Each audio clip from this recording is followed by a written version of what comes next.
So look at the situation we have today. A ceasefire that's tenuous, that is holding for a while. Most of the hostages, dead or alive, have been returned to Israel, but there are still more than 50 outstanding, again, dead and alive, a horrible, macabre trading that's going on.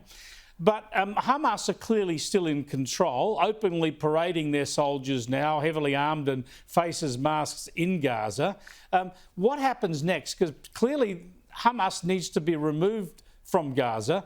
How can this peace be made permanent, and how can you also control Iran's influence over all of this?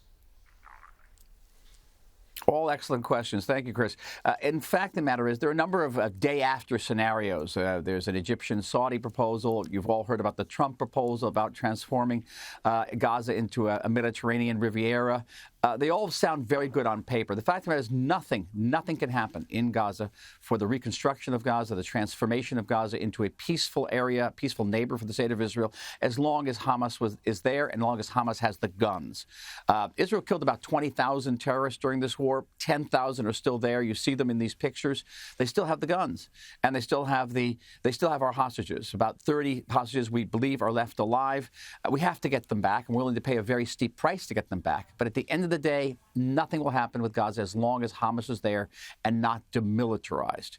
And frankly, there's only one way to demilitarize Hamas, and that's through the Israeli army.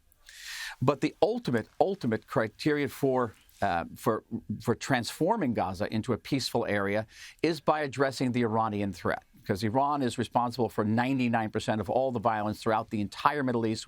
They're the backer of Hezbollah, of the Houthis in Yemen, the Shiite militias in Iraq and Syria, and of course Hamas in Gaza. And so Israel, with the United States, I don't know whether it's physically with the United States or diplomatically with the United States, will have to address the Iranian threat. And once you address the Iranian threat, then Hamas, Hezbollah, all these terrorist organizations will be cut off from their main supplier, and they will wither on the vine.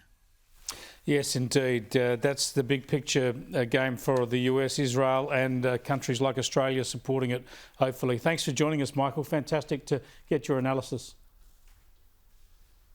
Thank you, Chris. Thank you for having me.